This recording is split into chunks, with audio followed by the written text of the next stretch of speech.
Weekend nights, the city roars. Tune in loud, turn up some more. Cincinnati show, it's time to play. Sports with strawberry ice today. 5:30 sharp, don't be late. TTV, the sports awaits. Strawberry ice, he's on the mic, energy, it's pure delight. Every touchdown, every goal. Feel the pulse, it's in your soul. Cincinnati heartbeats strong. Strawberry ice will lead the throng. Every touchdown, every goal. Feel the pulse that's in your soul. Cincinnati heartbeats strong. Strawberry ice will lead the throng. Feel the crowd, it's electric now. Shouting loud, they all know how. The CTV got what we crave. Sports with ice, it's waves and waves. Tigers strike and Bengals roar. Every game we want some more. Tune it in and feel the thrill. Strawberry ice, he's giving chills. 5:30 sharp, don't be late. TTV, the sports awaits. Strawberry ice, he's on the mic, energy, it's pure delight.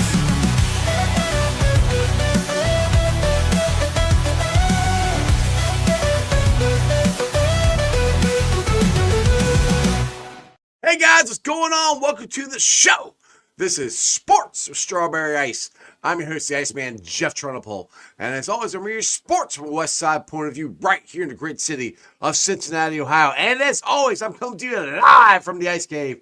And the Ice Cave is brought to you by Priority Lawn and Landscape. I know it's still snowy out there and cold, but eventually the grass is going to grow. Eventually, you're going to want to get that flower bed cleaned up. Eventually, you're going to mulch the flower bed or do a new landscape project or add some shrubbery somewhere or I don't know, put a retaining wall in or paver patio or anything like that. Anything landscape or lawn related.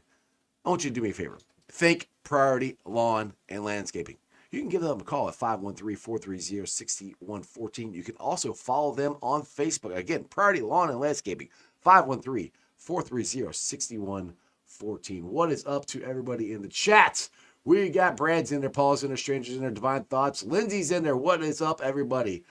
All right, so I titled this show, The National Media Finally on Board with the Bengals signing Tee Higgins, Marr, and Trey Hendrickson. And my dog Burrow wants to say hi. Get down, Burrow. Get down.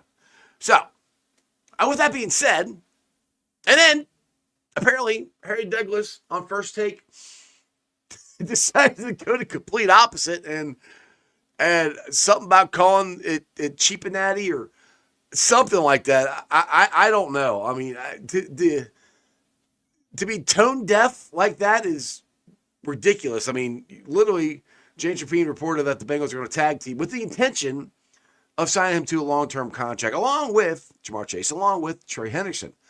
That's the Bengals intent. Will they get it done? I don't know. But none of the stuff that's coming out of the Bengals locker rooms, offices, it sounds cheap. Because, you know, Tee Higgins, even if they tag him, it's $27 million for 1 year. That's not cheap. To sign him, it's probably going to be $30 million. That's not cheap. Jamar Chase, they know they're going to sign him, which he's going to make more money than Justin Jefferson. That's not cheap. Trey Hendrickson, the leading sacker in the NFL this year. It's not going to be cheap to sign him. And on top of that, they got draft picks. On top of that, they want to sign free agents. And I don't want to hear this noise that, the Bengals signed all this. They can't sign top free agents.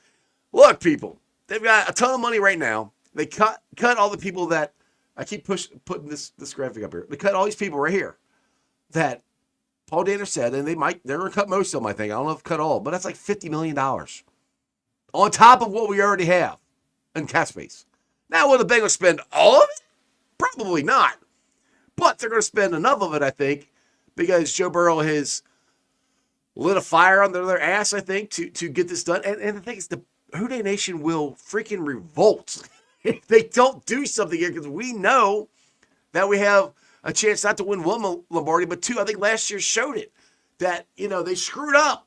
They should have signed Jamar and T last year, And they could have, I don't know, added and got some more free agents, and maybe it helped this defense out. But I think they were, honestly, my thing of why, not looking back on why they didn't get higher end free agents, I think they were planning on the whole time of signing Jamar, and they wanted to make sure they had the money for him. I think because the Browns always want to have extra money. They're never going to spend all the way to the cap. They're going to get close, but they're not going to spend all the way up. That's honestly my honest opinion of why they didn't go get anybody else. But either way, they see how that messed up the beginning of the season. Jamar wasn't happy.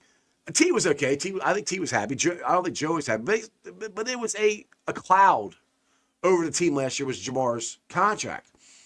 And they should have done this with T 2 years ago. They should have got this done with Jamar. All they did is cost themselves more money. But I think they are to the point where like, all right, we're going to get this done. We can't keep letting good people leave. We still got the pie, but there's plenty of room in the pie. My opinion. Anyway, let's get to my co-host for today. He's also got his own show. You guys checked out Joe's Tavern yet? He's none other than Joe Foster. What's up, Joe? Can you hear me? Or is the audio okay? The audio is okay. I'm glad that it's full disclosure. Right before the show, me and Joe were talking, and all of a sudden, I'm like, I can't hear you at all. So, good job. I'm glad you got it fixed there, Joe, because that was interesting there. Well, I mean, consider yourself lucky for not actually being able to hear me. Most people, like, that's a blessing, so. Most people don't want to hear you. Your wife What's good, Ice? Nothing, man. I am adjusting my camera here, but I am excited. Now, maybe you know me. I'm overly excited about the Tee Higgins thing, but they did say that came out from James Rapine from the Bengals that they intend to sign him to a long-term contract. They intend to sign Jamar. They intend to sign Trey. I mean, these are all things that actually came out of the Bengals. So, hey, that's good news to me, man. That's the best news I've heard from them in a while. Yeah, and I mean, these are things that I think we knew going in.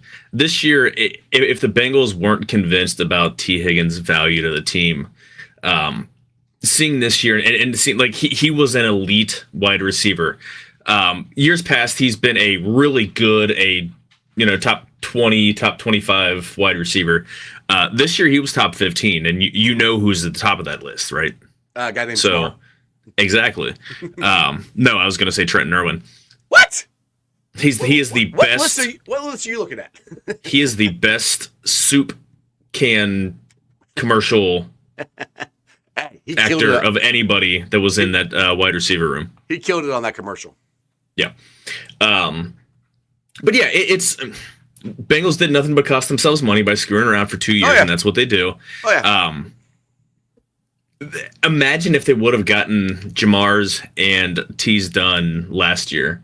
Because again, the money's there. The money hasn't changed. It's not as if the salary cap, like they wouldn't have had room on the salary cap to get them both because they always roll over $10 million, and they would have brought down cap hits. Oh yeah, like I said, they've screwed up. They should have done it last year. And I've said, I think James Rapine's the one that actually brought this up, that because they won't spend all the way up to the cap. Like you said, they always want that cushion. For some reason, they always want that cushion. Yeah. I think, and James brought this up, that he thinks that they didn't go get any more depth on the offensive line or any big name free agent because they were thinking they were going to sign Jamar. And they were trying to save that money to figure out where that goes. And, well, which is not a great way to run your business. You should have fixed, you should have got it done. Because you know where Jamar's at. You know where the money's going to be. It's even more now. It would have been less last year. I don't buy that because, again, the cap's like. Oh, I totally buy that. Yeah, the Bengals not spending money. Because the cap hit would actually, like, the way that they structure these, the cap hit would probably have gone down.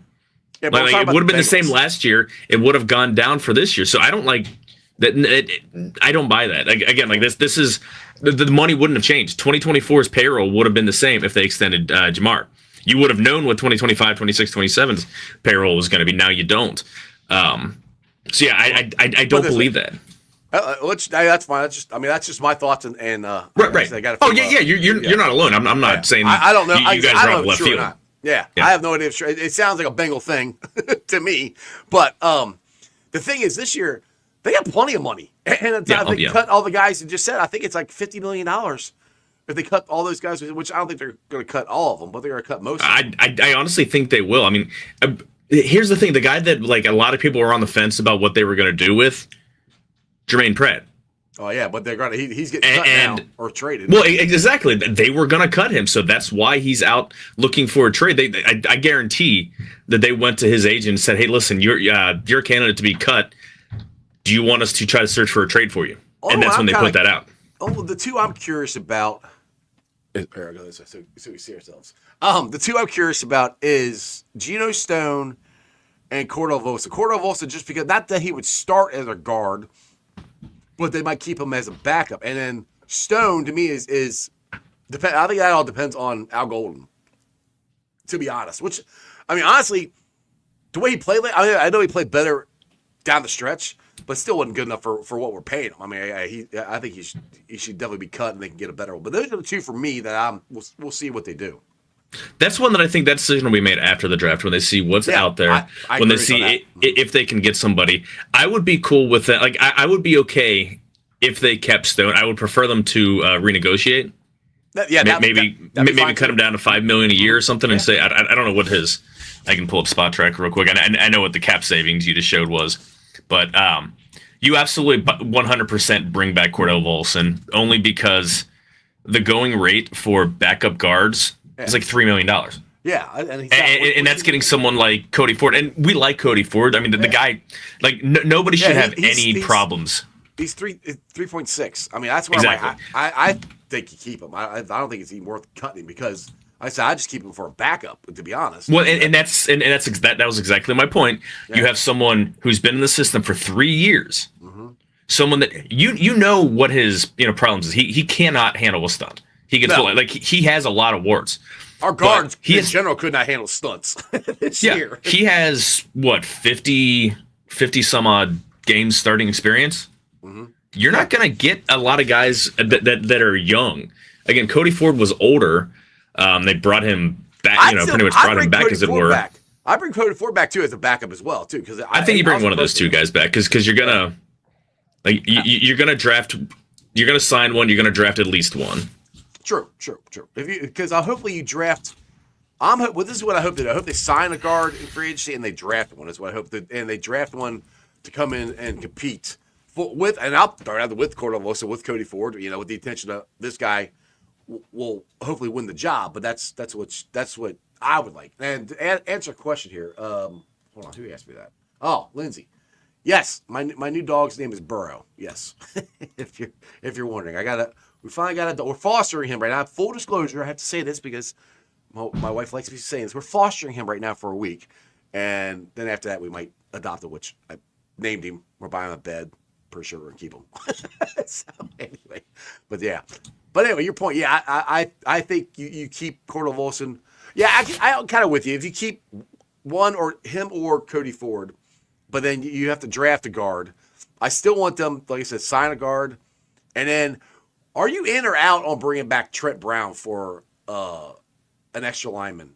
I don't think that would be bad, to be honest. He's a veteran. He's played guard before. We know he can play tackle. I mean, I don't know.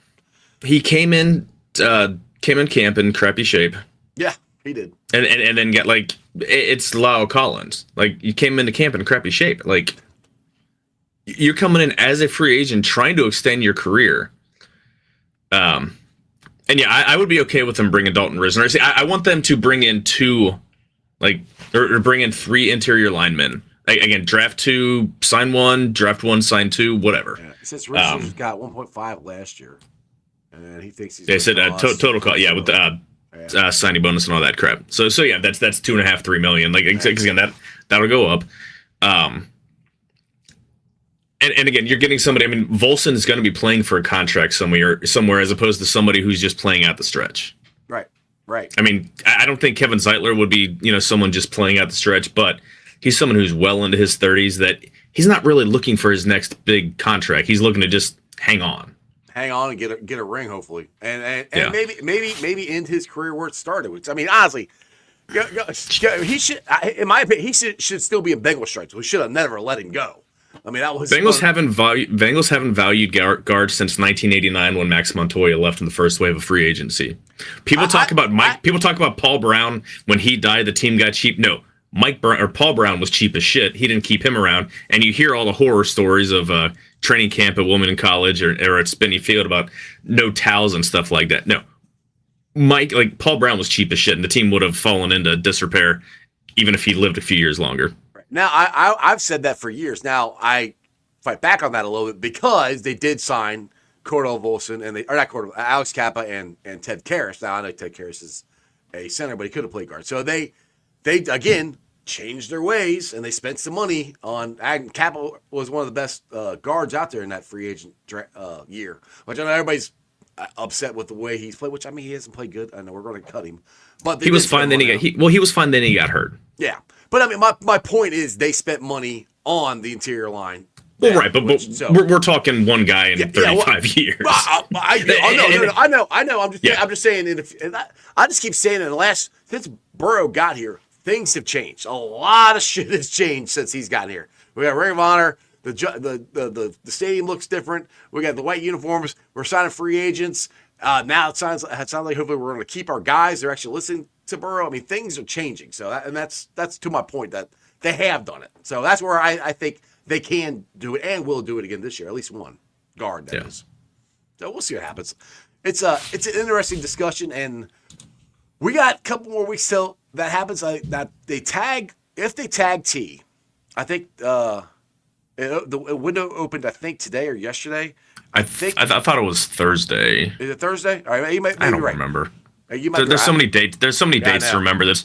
They have to, or you have to tag them by March 4th. Right. You have until July 15th to for them to sign it, or to be able to work out a long-term extension. Yeah, that's exactly where I was going with this whole thing. Yeah, that's all the dates. So, and I've said this on the show with you that I said this before. I think the Bengals could tag him, and I love what I said, and I was surprised they said this because I said they might tag him.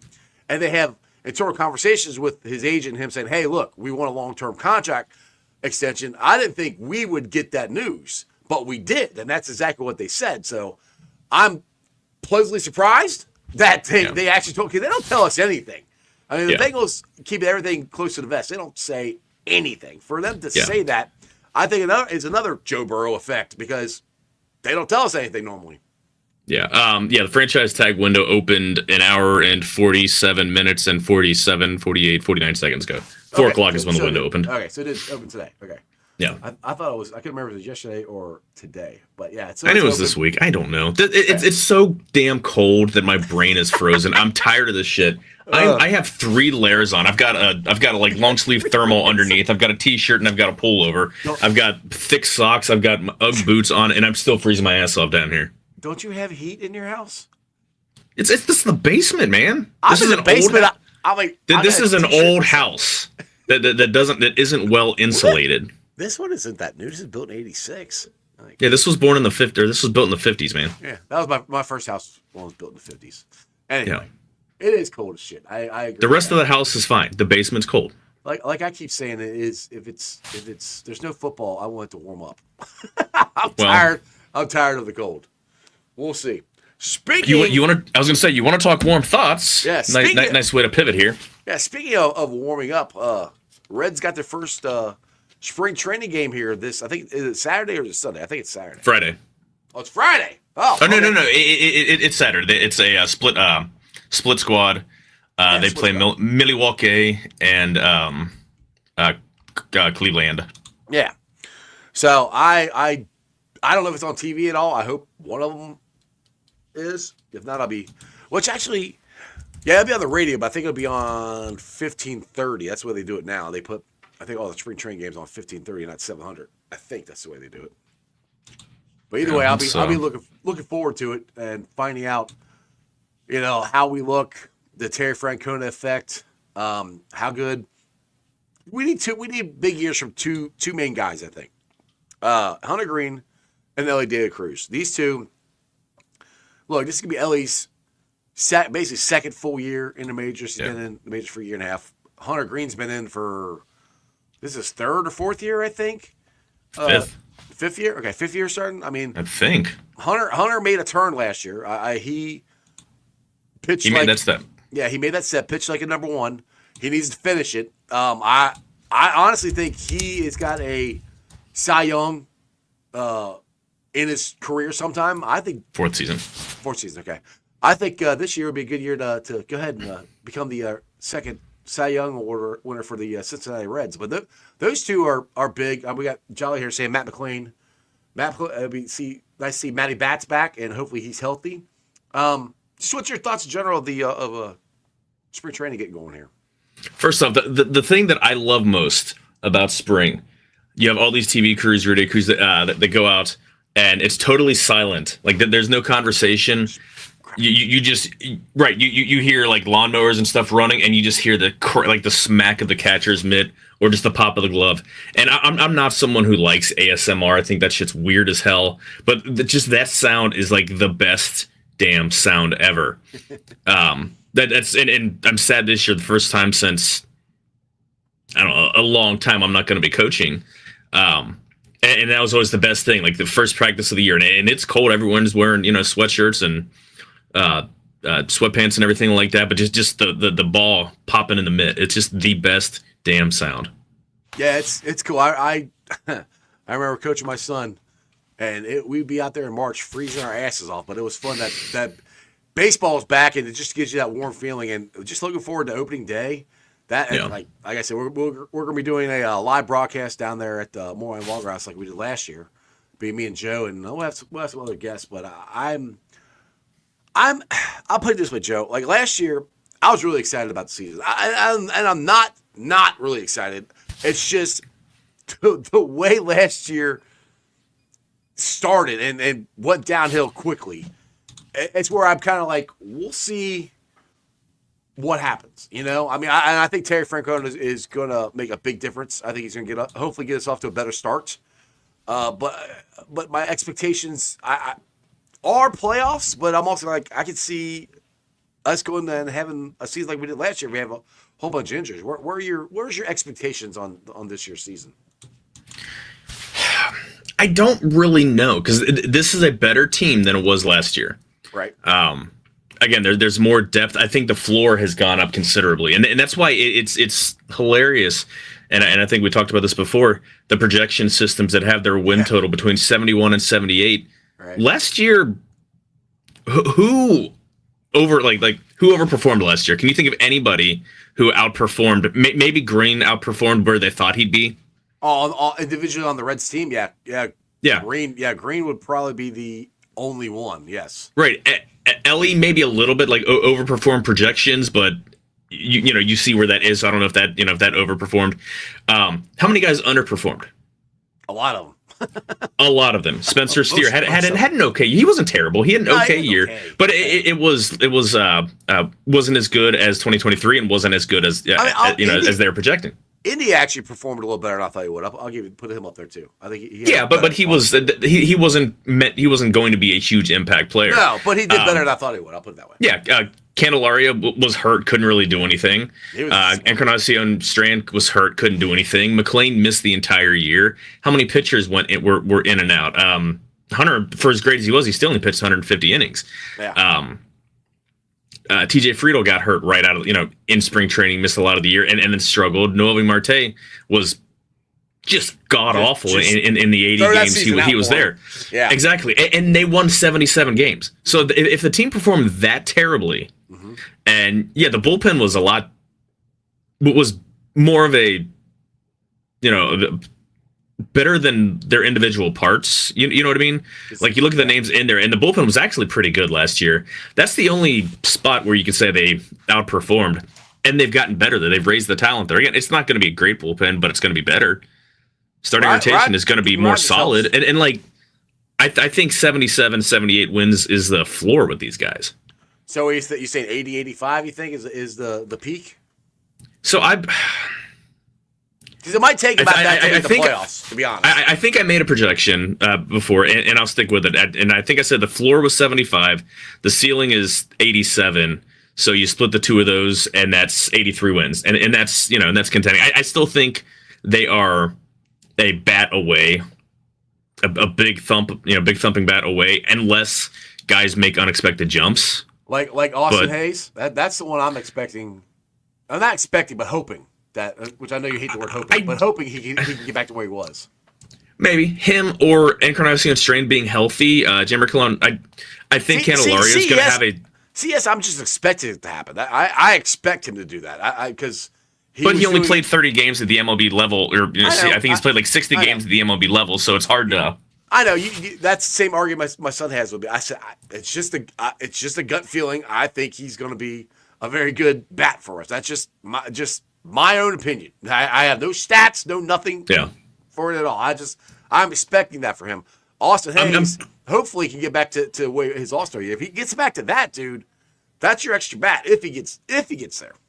Well, I think you need someone who can go out there and hit 40 home runs, and that might be Encarnacion Stan has the ability to. He needs to. I mean, besides be healthy and perform how he did in that brief end of the year 2023, but he also needs to work on pitch recognition. I mean, that guy swings. He swings like he's Vladimir Guerrero, and he's not Vladimir Guerrero. Yeah, there's only one of them. Yeah, exactly. So you need to work on that a little bit. And I don't know if Tito brought like magic from with the hitting coaches and things like that to be able to help individual guys, but I think he's going to be set up for has a little better chance to be set up for success with this current coaching staff than he was with the last one. We'll see. Yeah. I still think what's that? I said it's going to be interesting to see how this plays out. I mean, they got to stay healthy. I don't know how it would have worked last year if they would have stayed healthy because, like you said, guys still had off years. But you wouldn't have Mike Ford or Nick Martini taking in bats in May, exactly. in May and June. Key at bats too at that point. Now, one guy I'm still hoping turns around is Marte. I mean, because he impressed the hell out of me when he was a rookie. Last year it was just like I said, just throw that year away. It was with the 50-game suspension, and then he got rushed back up here. The good thing is with them having Matt McClain and having, I was going to say Luka, but it's not Luka. The guy there from the Dodgers. Gavin Lux, thank you. I was going to say Luka. Lux. Marte doesn't have to be pressed into the third base role or wherever they want to put him. Thrust up here in the major league. He can go back and take his time and get his swing back and get his head right. And hopefully maybe by the middle of the season, he's back to where he was. And that's another bat that we could add into the lineup. So that's one He's still young. He's still really young. I'm holding him in the back pocket. Like, don't forget about him. He's another one that could be.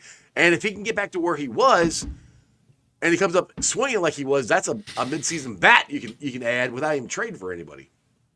Well, I look at it this way. He just turned 23 at the end of the baseball season. So I mean, he's still a damn kid. But there is a non-zero chance that he never sees the field for the Cincinnati Reds this year. They don't know where they're going to play Gavin Lux because Candelario is going to be. I think they're penciling him in as the third baseman. And they said Matt McClain, like Tito said, Matt McClain is my second baseman. They're not going to screw around, move him to the outfield. Oh, good. He did say that? Okay, I missed that. Yeah. So they don't, he's superfluous guy. I think Gavin Lux is going to work. He's going to get, he's going to be the super utility type guy that I think Steer ultimately becomes at some point in his career. But a guy, he can play first base, he can play second, third base. He's not going to be a Gold Glove winner at any of those spots, and he can play some outfield and DH. He's going to get 5 starts a week. It's just going to be at 4 different spots. Yeah, and that's the thing with third base. I know I had Jeff Carr on Locked On Reds from here, and he was thinking that Steer would be our starting third baseman. And I've said this from the get-go. I think he's going to be in left field. I think Austin Hayes is going to be a right fielder. And third base is either Lux or Candelario. And the thing is, funny thing, I don't think they're going to put him out there very much. But Tito also said they're going to try CES at third base, which I think he's a better first baseman than he's a third baseman. But he was a shortstop coming up, so he's got athletic ability. I get that. But I'm not disagreeing with you, but I understand why they're trying it. Yeah. Well, my point is he's healthy enough for them to try it. That's the good part of where his wrist is. Because if they're worried about his wrist, they wouldn't try him at third base. No. So that to me is a good step for CES. But third base is the one that's going to be interesting. We might not have a quote unquote starting third baseman.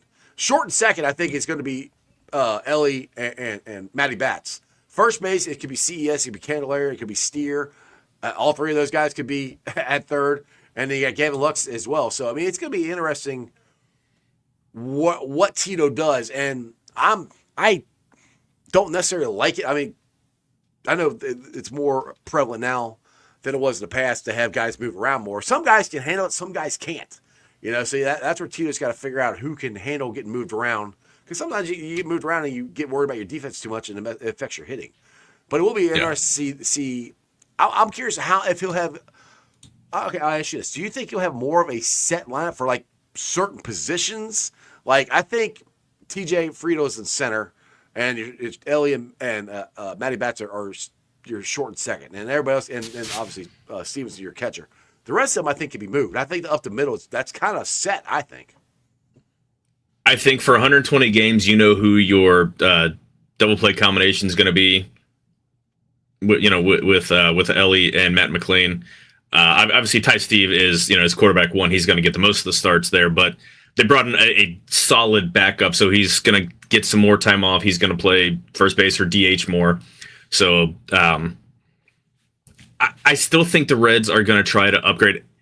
I'm not high on TJ Friedl. I love the guy. The guy goes out there and plays his ass off. He's got an old school attitude and mentality, but his 2023 was his career year. He's never gonna have a season that good in terms of power, in terms of defense, in terms of everything. I would love it if he were an extra outfielder. Now he's pressed it out because this is, and I'm looking right now at Mark Sheldon's roster projection, and keep in mind, Mark Sheldon is a team employee. So if anybody is kind of clued in as to where their thoughts might be, it's probably going to be him in terms you've got, all these beat reporters and all these writers that are trying to project. Mark Sheldon has the one with, most of an ear, and outside of maybe C. Trent, and C. Trent writes 2 articles a month anymore for those of you that are paywalled at a site that's crappy anymore. You see where I am with the Athletic, huh? Yeah. He's got in the outfield. This was a couple days ago.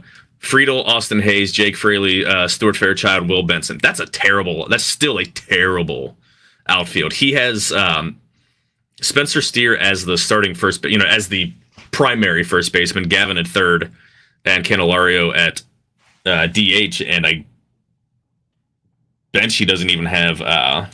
So who's he got in center? He's got CES out of the picture, I guess, down in Louisville. Who's he got in center?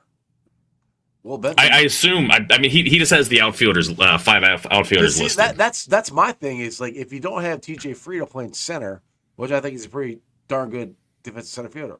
Who else? Yeah, he's a good defender. I mean, other than Will Benson, who else can play center field on this team? That's one concern we have. Lou Bob. I don't think that's done. I don't think I don't think Luis Robert is like that. I don't think that conversation's done. Really? All we hear about was what the White Sox were asking. What's that? Last I heard was done because they're asking. They wanted half our 3 of our main stars, our young talent. They asked for Edwin Arroyo, Chase Burns, and Louder. Yeah, no. But I mean, it's a negotiation. Of course, they're going to ask for that. It's what did Carl counter or Brad Meter, who I assume Brad Meter because he's the GM is the one doing the negotiations. But what did he counter with? And this is noticed. This is all being played out in the media. Like this stuff is getting leaked out here for a reason. The Reds are quiet. The Reds don't say anything. Like remember, like the Reds signings a couple years ago.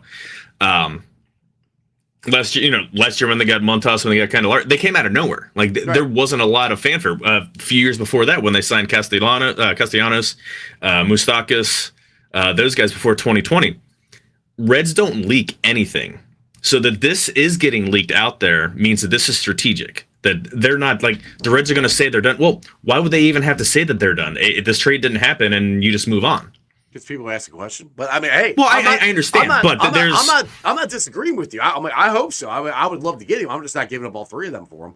Like I said, obviously not. But again, that's like they ask for this. Well, that's not happening. What about these guys? You can have a guy from here 3 tiers. You can have a guy from this tier, a guy from this tier, a guy from this tier. Pick your choice. I mean, it would be great to get him because, like we just said, if TJ Friedl gets hurt. Will Benson's your next guy up to play center field. Fairchild's a decent defender, and he's a decent defender. He's not great at anything else. I know he can't hit. Yes, and that's the thing is that's what would kill me is if Fairchild. He's a good kid, but just he got so many freaking at bats the last couple of years that he can't hit. That just would drive me nuts. How many times he get at bats in key situations and he couldn't hit. But I mean, hey, I to be honest, I closed that door. I did not think it was still on the table from what I've been reading, but I guess I haven't been reading enough stuff. But I haven't seen this anywhere. Again, this is just. Oh, this is just you saying it. Okay. Yeah, this is me just knowing what I know about the Reds organization with Castellini. They don't leak anything, especially with Nick Krall. Like, there's absolutely no hints or rumors or anything until something's just about done. So that this is still getting mentioned, and again, yeah, people are going to ask about it, but I don't think it's a done deal. Now the White Sox, more likely than not, the White Sox are going to hold on to him until the trade deadline because his value is a bit down and because of the injuries and everything. But I'm not convinced that the Reds are done adding pieces to the 2025 roster. Well, so you're just saying that you just said the White Sox could hold on to until a trade deadline. So then, with that thought, which I don't blame them, if I would probably do the same thing.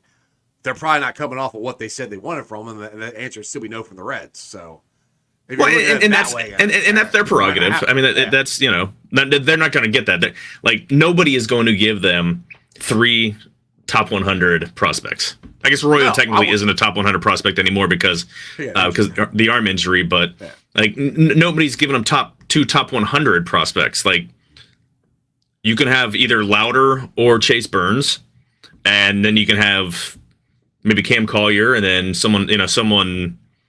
I'd still have a hard time giving up Louder. I have a hard time giving up young pitching. Especially for I know, but it's you have to give up something like.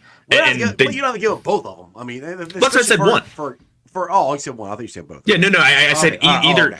Okay. White Sox, you pick Rhett Louder or Chase Burns. Louder is obviously MLB ready. Chase Burns probably going to be ready by the end of the year. That guy's fucking electric, man.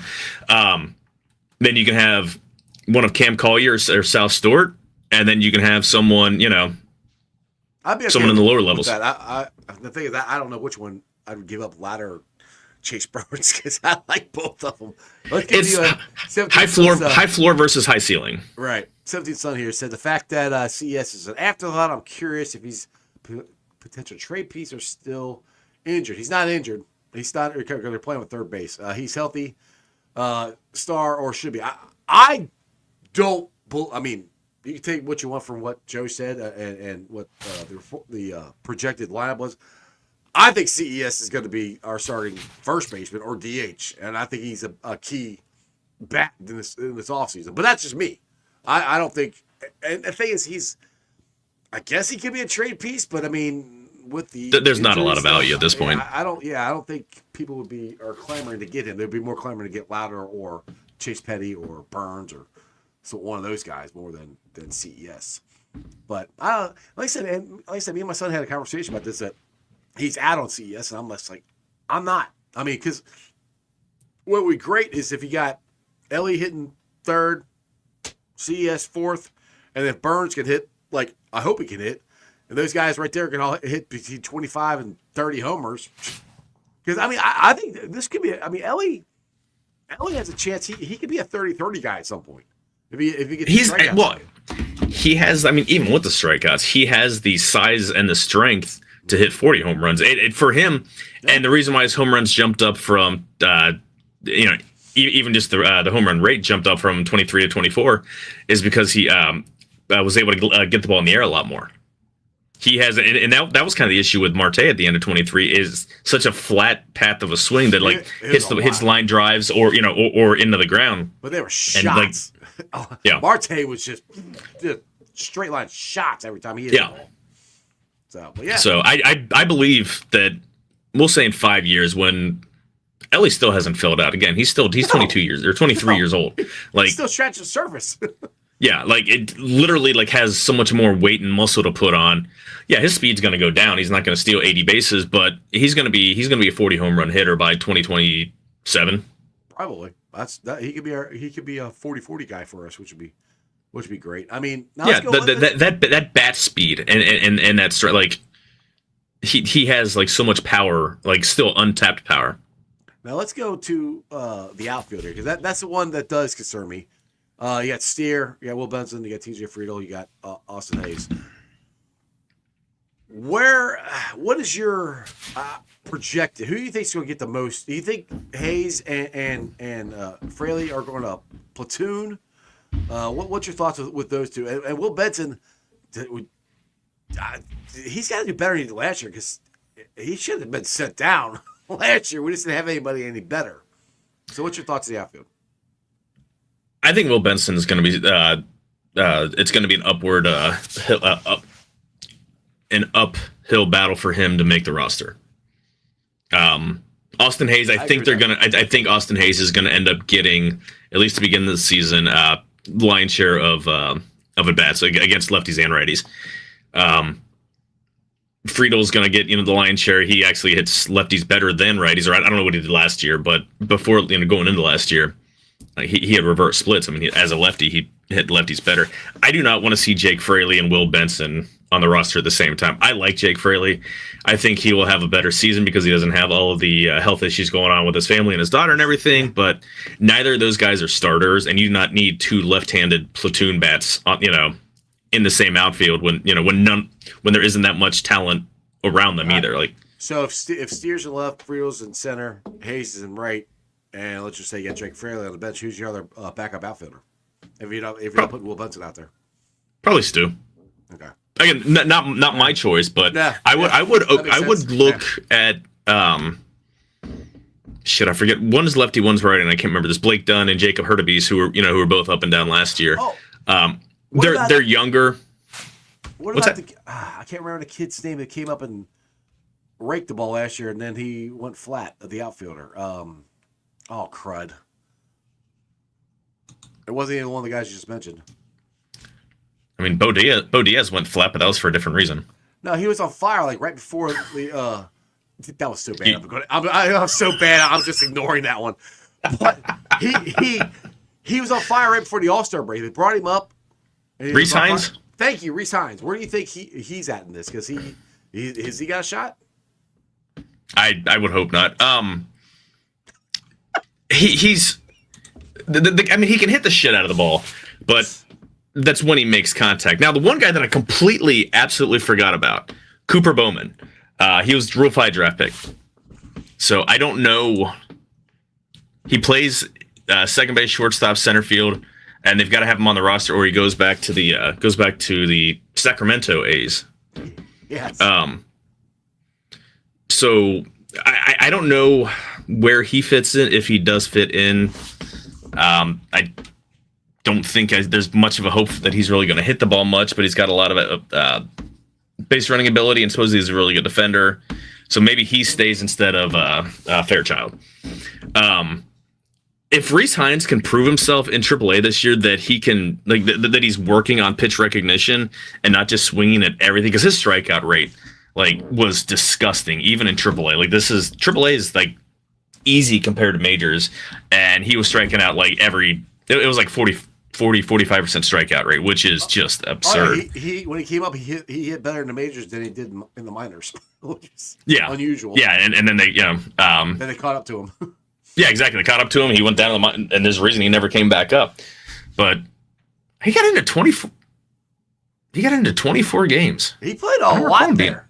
Yeah, they were starting him almost every game going into the All-Star break, and then they did it going out of the All-Star break, and then he couldn't hit, and they still. He was hitting because he was hitting home runs every day, and that's the thing. So we'd go to the pool, we'd go to the pool and just laying out and lounging, and I can't really check my phone too much there because it's really bright outside and the screen's kind of crap, and every now and again I'd find some shit, find him holy shit, he did it again, the one that he hit 470 feet or whatever. Oh, he's crushing him. Yeah. And I'm just laughing, what is happening? It caught up to him, but he was the Punisher 2.0. Yeah, exactly. He had 160 strikeouts and 380 at bats. Let me do the quick math here. Please do, because I don't do math at all. Yeah. And play the Jeopardy music. We need that. Yeah, 42% strikeout rate. People get on Ellie because he was what I think he was 20 upper 20s I think last year, and Reese Hines in AAA was at 42%, and that's in line with where he's been. Like that's why someone for his size, his strength, his hitting ability, and he's an athletic guy too. I mean, he can play. He's got a crazy arm. Be a solid defensive outfielder. He just can't put the bat on the ball. Now another guy we got to consider this could be the outfield is Lux. Gavin Lux. That he could be. He is going to be in that mix. How much he's going to play? Could you say he think he's going to be more of the super utility guy? Which we got two of those guys between him and Steer. So it's going to be interesting. I would not be looking forward to a game where we have Steer and Lux in the outfield at the same time. I don't know if that's going to be a great defensive look there for our outfield there. But and you got any metrics on how Lux has done in the outfield? He hasn't I don't think he's actually played in the majors in the outfield. So. Oh really? Oh okay. Because I know they said that a lot when he came out. Oh, you play second. I think they said he's got availability, and I'm going to go run to Baseball Savant here and check it out. But because I mean, honestly, he gets some playing time. He's going to have to because I want to say the other thing is, even if he's played, there's probably not going to be enough actual data to give much of a.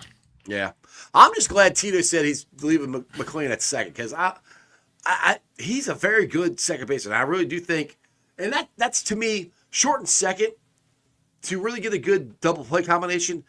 You really can't keep changing guys in and out. You really need two steady guys there, and I think they work well together. I mean, they've been doing it since the minor leagues. I think that's your one of your best double play combinations. That's why I didn't want to see Matt McLean in the outfield. I just didn't with the shoulder injury and everything. I just did not want to see him in the outfield crashing into walls and stuff like that. That literally made no sense to me because we had Steer, we had all these other guys that can move around and play the outfield. So moving him to the outfield literally made no sense to me. I'm glad you said Tito came out and said that's the second baseman. So, like I said, not even talk about just have the same guys out there day after day, just be able to work defense and be hand in glove type fit. They're the two best players. Like Ellie De La Cruz is the best defensive shortstop, one of the best defensive shortstops in MLB, and Matt McLean is a great defensive second baseman. So why would you take them out? I thought it really pissed me off when I saw them play him out in center field in Arizona Fall League. Yeah, what in God's name are we doing? Yeah, that never made any sense to me. Like, why are we moving? Like I said, baseball. I don't want to say it's changed because it's always been where guys can play multiple positions, but it's more prevalent now than it has been in the past, which is fine. But sometimes, if it ain't broke, don't fix him. Leave him there. Leave him where he's at. Why want to move him around? You got other guys you can move around. Leave Matt where he's at. Let him be there and let him hopefully rake like he did last year and get back to calling him Matty Bats. Get him and Ellie. And like I said, if you got him and Ellie at short and second and TJ Frito in center, which maybe we do trade for the guy for the White Sox, but TJ Frito is a hell of a defense center fielder. That's a pretty good defense up the middle right there. And if you know anything about baseball, that's where, unless they've changed it on me, that's where you start your defense. You want it very solid up the middle. And that's a pretty solid up the middle defense right there. Hopefully every day they all stay healthy. Yeah, I mean that's where your value is when you when you look at things. Even advanced metrics like WAR, there is a huge positional adjustment, positive positional adjustment giving to catcher, second, short, and center field for that reason. There's a reason. Like you look at a first baseman who absolutely matched, maybe put up 40 home runs, hit 280, 340 on base percentage, and he might have a WAR of 2 or 3. Whereas you look at Andrelton Simmons, remember when he was with the Braves and then a little bit with the Angels, and he was nothing more than an okay hitter, but he had 5, 6, 7 more because his defense at shortstop was just so good and so much better, like the range and the arm that he had more than anybody else. So, it's still valued in being able to play good defense. His numbers, Gavin Lux played 339 and 2/3 innings in the outfield in the majors, none since 22, and not great. The metrics, but again, like this, how do you really He's an take that with any consideration when it was. I guess he played 200. Where were we going? Yeah, he played 205 innings in 2022 as an outfielder, which is what, less than 25 games. Mm-hmm. Like how like I said, he's an infielder playing outfield. So that's where me and my son get on difference of opinion of where he's into you like you with the WAR and all that stuff.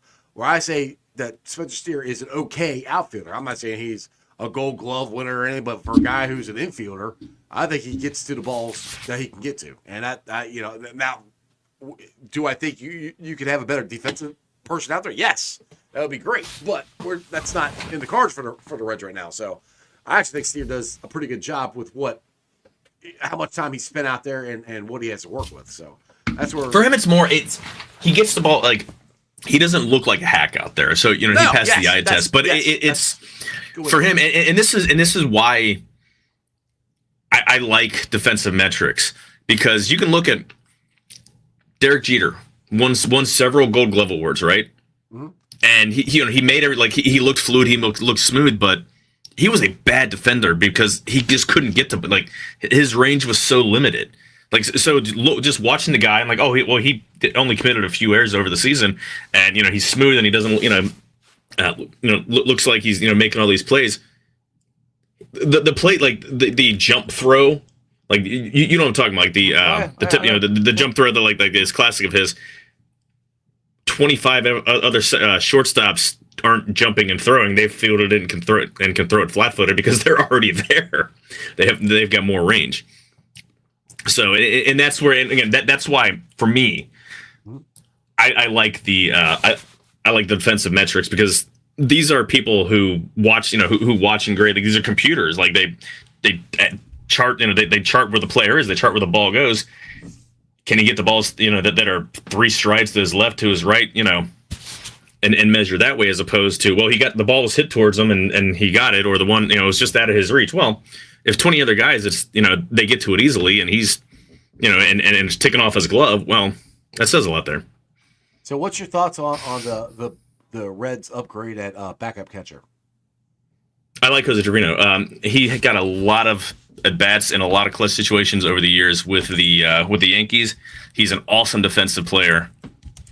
I think he's going to do wonders for the staff. And as a career, he's not a great hitter. 81 OPS plus, but he's a backup catcher. Yeah, he's going to do better. Catchers aren't good hitters. Yeah, if they were good hitters, because most backup catchers are good. Yeah, are good fielders. Yeah. He won the gold. I think he won the Platinum Glove in 2022 as the best fielder in all of baseball. He won the Gold Glove, and then the Platinum Glove goes to the most valuable of everybody. That's cool. Out of every 26 times 30, 780 players in Major League Baseball, he was the best fielder of all of them. So, all right. So, my boy here, Chandler, just said I haven't heard this. Did you guys see India took a shot at David Bell? I did, and he needs to just shut his face. What did he say? I missed it. It was just talking about the lack of leadership. Wasn't he the one who came out and called himself the team leader, even though anyone who knew anything about the dugout knew, no, this guy's kind of a clown, and he's taking shots because there wasn't better. That was your job. That's what you said you were doing, and now you're taking shots at the manager. Listen. I'm not a David Bell stan. I think he was okay. He had his strengths. He had his weaknesses. He was awful. But he also had a shitty team to work with. It's not like he's still awful. It's not like you're putting David Bell out there with a grade 8 and he's winning 75 games. You're putting him out there with Nick goddamn Martini. So again, I think it says more about India's character or lack thereof. People he's not very well liked. I know that from people who know him. There you go. So it's garbage calling it. Yeah, it's garbage calling trash ugly. Yeah, he's talking about it's a former Red who's talking about a former Reds manager. I don't care. to be honest, neither one of them are on my team anymore. I don't care. Neither one of you were really part of the problem, but neither one of you clearly were the solution. So right, exactly. One thing I do want to talk about, and I think this is going to be very interesting is the Reds and the Braves is it Darlington? I think it is. I think so. And Natty Ron, we're jealous of you because you suck. You suck, Ron. My nuts in December went hibernating for the winter. I'm hoping by March that they might drop again because it's so fucking cold. They're really nice, smaller than they normally are. He just. But I've seen some of the graphics and stuff of the rendering of how it's going to look. I think it looks freaking cool as hell, to be honest. I can't even really imagine it. I know they're putting in temporary seats and everything, but it's weird and it's cool that the Reds are part of it. Because I mean that area that's not Reds country anymore. I mean that's been Braves country since the 90s. Oh yeah. Down in Tennessee, but it was cool that the Reds got that game. It was like when they got the Field of Dream game. Mm-hmm. It's an awesome. Hopefully, we'll be a good team this year for that. Yeah, it's just a really cool spotlight that they get, and yeah, it'll be interesting to see how and it's only going to be for just for that one game. So I don't know, it would be fun to have them play a bunch of games there, not just the Reds and but just have okay, the Reds and Braves play there this week. Next week, they'll have some team that's relatively close enough by, so it's not screwing up schedule. They'll have the Nationals play a game just to see how the field plays. Well, that's kind of funny because that's an awful lot of work for one game. You got a good point there. Like when they go over to England, which I know it's completely different than going for England going to Tennessee, but they convert that field. They play a series there. You think at least maybe the Reds and Braves will play a series at least there instead of one game. But it's also on a field that is permanently grass as opposed to the dirt infield of a racetrack. So that it's going to be weird. They got to put I'm sure baseball is going to have a lot of people out there making sure that field is it has the drainage, has everything, the field level, everything, because they don't want somebody getting hurt playing a gimmick game. Right. Yeah. Exactly. That would suck. And I didn't know. I was watching Joe Danneman. He interviewed Sean Casey. Which, by the way, Sean, if you're watching the show, you can come on the podcast anytime you want. I didn't know they did this, but Casey said that when he was with the Red Sox last year, and Tito was his manager there, they played a game in the L.A. Coliseum. And which that one, I think had a football field and stuff in it, and I think it was a preseason game. Okay, kind of interesting because I don't even remember. I don't know why you would. I don't know why you would. Well, I see why you would do it, but why would you do it in preseason? If you're going to do it in the L.A. Coliseum, why wouldn't you do it? In a regular season game. I mean, that's where the Dodgers played when they first moved out west. Right. Yeah. Exactly. What was the LA Coliseum? Yeah. So I don't know. Did the Angels? I think the Angels played. He said it was last year. His last year, so it was like 08, 09. Yeah. So I'm just thinking, in history, when the Angels came in '61, they didn't build Big A until like '65 or '66. Mm-hmm. But they played at a different Wrigley Field. I don't think they ever played in the LA Coliseum. Just me being a baseball history nerd. Not Wrigley Field. No, it's called Wrigley Field. It's a different Wrigley Field. What is called Wrigley Field? There was a baseball field in Los Angeles called Wrigley Field. There was? Yeah. Where at? Los Angeles? I don't know. Who played there? I wonder if some PCL team or something. I never back knew in the that day. Before. That's interesting. Yeah. I thought you were messed up going Wrigley Field in Chicago. No, there was another field because William Wrigley and the Wrigley Company had a shitload of money, and rich people like to name shit after themselves. So I will tell you where Wrigley Field in Los Angeles exactly was. And is it still there? When's the Farsing Field coming out? Is that? I don't know. It was home park for the Los Angeles Angels of the Pacific Coast League, as well as the Los Angeles Angels during their inaugural season in '61. There you go. So it was South Central LA. Yeah. Is it still there? I would assume not. Let me pull up the address on, because I'm a dork and I'll look at that stuff. You are a dork. East 42nd, 425 East 42nd Place. Here, dork. Answer this question, Joe. Do you agree with the strength of the Reds pitching staff? Is what Natty Ryan wants. Yeah, the Reds' strength is absolutely pitching. So, their offense is still going to be subpar. Like they're going to be a below average hitting team, but with the pitching has a chance, especially the rotation, has a chance to be really good. And says he wants to see Abbott in the bullpen. We're gonna see our boy Graham Ashcraft in the bullpen.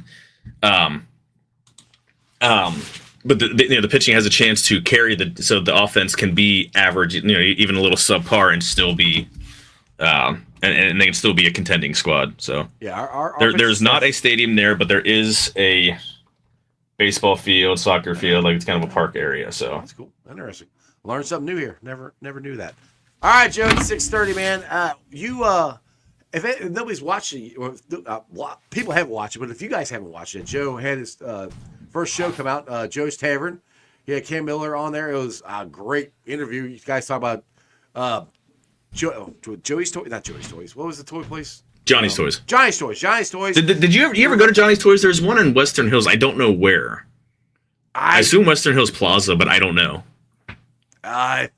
I don't remember. No, the only one I ever remember was out in Green Hills, Forest Park area. I don't ever. Yeah, there was one being here. There's one in Green Hills, Western Hills. I didn't know the one in Western Hills, but it was only because watching the documentary. I wonder where the one in Western Hills was. I don't even remember. That must have been before me.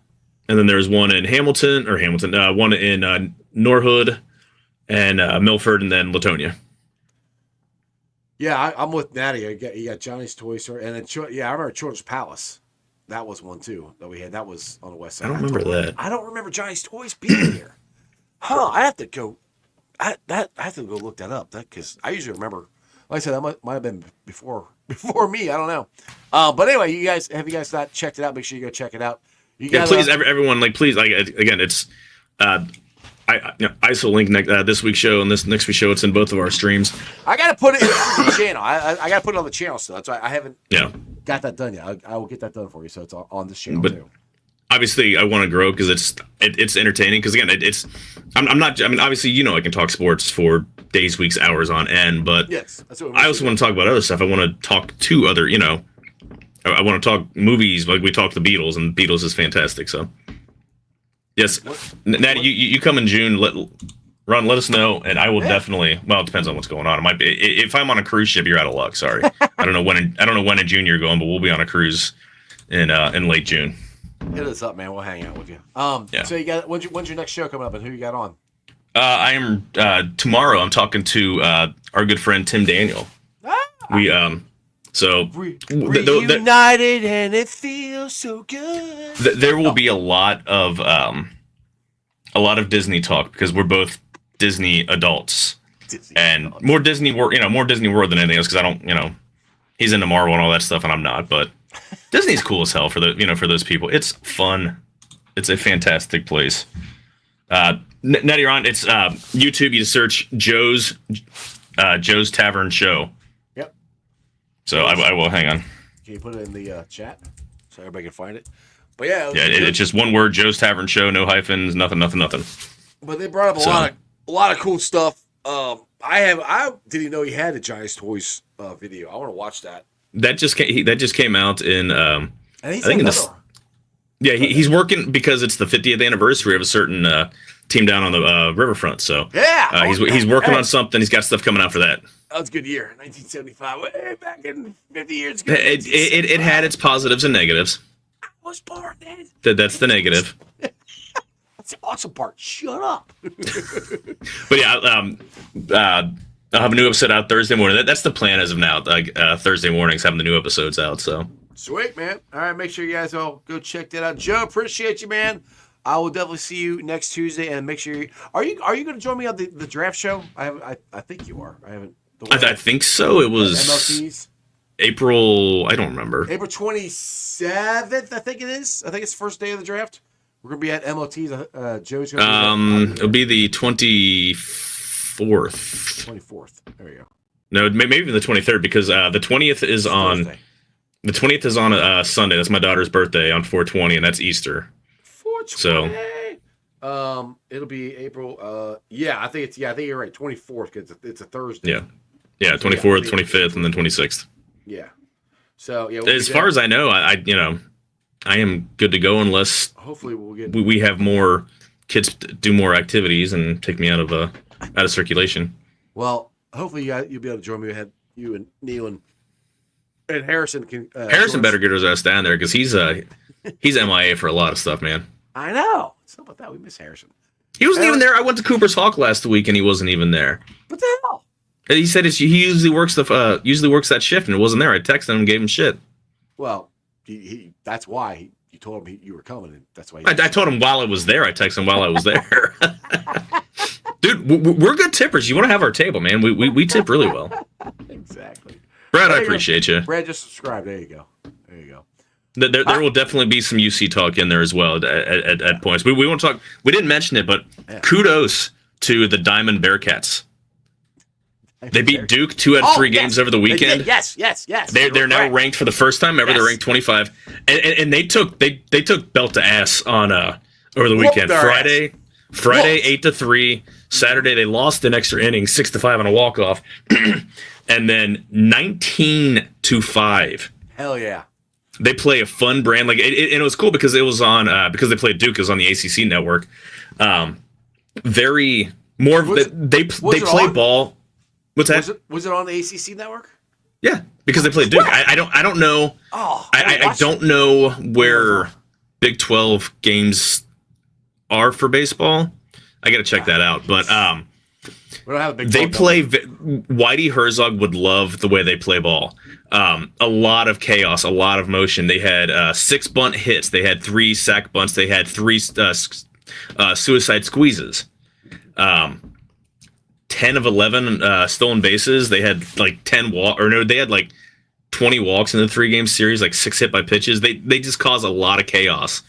Jordan Bischel is a miracle worker, and if you guys have a chance, if you guys are in town, get down to UC Baseball Stadium to catch some games, especially when the weather warms up, because they're going to be fun as hell to watch. I've said that for years. I keep wanting to go to a game, and I keep forgetting to do it. So, hey, next time, if you're going, Joe, let me know. I'll hook up with you. We'll head down there. And next time you see them on TV, text the brother. Tell them they're on TV. I didn't even know they're on TV. I would have freaking watched that. Hey, real quick, what was your thoughts on the Iowa State game? They lost. I didn't watch the game because I was out having a belated Valentine's Day dinner with my beautiful wife. From what I heard, the officiating just absolutely sucked ass. It was like 30 free throw attempts to 11. Again, I don't know if that went. I mean, UC has its issues with offense, but it didn't help. No, that's not the reason we lost, but it did not help. I watched it. It was tied up at halftime. Jizzle James had a game. He fouled out. He's had several. He fouled out on a horrible call. He barely even touch the guy. I think the guy ran into him, and they fouled him out. It was terrible. It was UC. They've got to honestly. UC's having their own problems. They need to figure out how the refs can give them calls, or not give them calls. At least call it fair, because the discrepancy between the how many free throws the Bearcats attempt compared to the other Big 12 teams that they're facing is ridiculous. I don't know if it's. I don't know what it is, but they cannot get calls whatsoever. But again, that's not the reason we lost. Iowa State made shots and played better than we did. But I mean, and you're playing in shit. I cannot remember the name of their Coliseum, but it's an incredibly tough place to play. I want to say Joel Coliseum, but that's Wake Forest plays there. Hilton Coliseum. Hilton Coliseum. It wasn't. The Bearcats were up to the challenge. I mean, I was very impressed. I mean, it looked almost a lot like last year, but I think they were still in it more than they were last year. They still lost. But if they would have played like that earlier in the year, they would have won some of these other games that they lost. So that's what's frustrating about this. But they're turning around. They're playing who are they playing tomorrow night? Is it West Virginia. West by goddamn Virginia. Yeah, West Virginia tomorrow night, 7:00. So hopefully we'll get a win there. Anyway, Joe, appreciate it, brother. Go subscribe to his channel. Peace, guys. See you. All right, guys. As always, hope you enjoyed that as much as I do. Go make sure you subscribe to Joe's Tavern. Like I said, it's going to be a different type of show. I'm going to try to link it up so he can also have it on this channel as well, so you can watch it both places. But, as always, thanks for watching, guys. I've been live streaming on ZTV Online, YouTube, Facebook, Twitch. You can check out the podcast It'll be on there. It's on BeanPod, Apple iTunes, Spotify, Google, Stitcher Play, pretty much wherever you get your podcasts. It might be even on Amazon. If anybody knows if it's on Amazon, let me know. And do me a favor, if you guys are watching or listening to the podcast, please, this helps get it out. And this is serious. Comment, give me a 5-star review, something, because that helps promote the podcast so more people can find us here. You're helping me out. If you just hit 5-star review, say, great show, or Ice You Suck, or whatever, a comment, so more Cincinnati fans can find my podcast. I would greatly appreciate it. You can follow me on all those, along with Instagram, Threads, and TikTok. And shout out to my sponsors, as always, these great companies. Priority Lawn and Landscaping. You can check them out. Give them a phone call at 513-430-6114 for all your lawn and landscaping needs. Shrubberies, flower beds, grass cutting, any kind of landscape project. And if it keeps freaking snowing, you can call them and they'll remove some snow for you. 513-430-6114. You can also follow them on Facebook. Also, shows brought to you by T Properties. Quality housing for quality people. Check out the website at www.tpropertiesllc.com for all your rental property management needs and your rental needs. And my West Side peeps, go check out Hail Mary's, your ticket to the game. It's right in the heart of Cheviot on Harrison Avenue. Big ass TV screen, beer specials, food trucks, free parking. It's an awesome, awesome place. Check it out. Hail Mary's, your ticket to the game. And one more, you got Marr Windows and Doors. I highly recommend them. I got them in my house. They're awesome looking windows, easy to clean, energy efficient. I'm not freezing my ass off down here like Joe was. It's nice and warm in the ice cave. Even though it's called the ice cave. You can check them out at www.meyercincinnati.com. All right, boys and girls. Tomorrow, I got the guys from Gridiron Grading on. So we will be talking some draft. I was going to try to get Dale on, but hey, send some prayers out for Dale because Bengals Bruce, his garage got flooded from all this rain and everything. With you got a creek by his house, so make sure you guys have your thoughts and prayers out to Dale. Try to clean all that stuff up. It sucks. I was trying to get him on tomorrow with the Gridiron Grading guys, but we'll be talking some draft. So bring your questions or your thoughts. Who they think the Bengals might draft. If you got a question on certain players or anything like that, put them in the comments. And like I said, make sure you like, subscribe, share. We're at 103 people viewing. You guys are doing awesome. I really greatly appreciate it. I mean, I got over 200 views on YouTube yesterday, which is awesome. It's February. Now, I know we're talking about Tee Higgins, but it's still February. Like, that's a big number for me. So let's keep growing the show, growing this community. And I'll see you guys back tomorrow live at 5:30. Throw it up. That's just sports, baby. See ya! Weekend nights, the city roars. Tune in loud, turn up some more. Cincinnati show, it's time to play. Sports with strawberry ice today. 5:30 sharp, don't be late. CTV, the sports awaits. Strawberry ices on the mic, energy, it's pure delight. Every touchdown, every goal. Feel the pulse, it's in your soul. Cincinnati heartbeats strong. Strawberry ice will lead the throng. Every touchdown, every goal. Feel the pulse that's in your soul. Cincinnati heartbeats strong. Strawberry ice will lead the throng. Feel the crowd, it's electric now. Shouting loud, they all know how. CTV got what we crave. Sports with ice, it's waves and waves. Tigers strike and Bengals roar. Every game we want some more. Tune it in and feel the thrill. Strawberry ice, he's giving chills. 5:30 sharp, don't be late. CTV, the sports awaits. Strawberry ice, he's on the mic, energy, it's pure delight.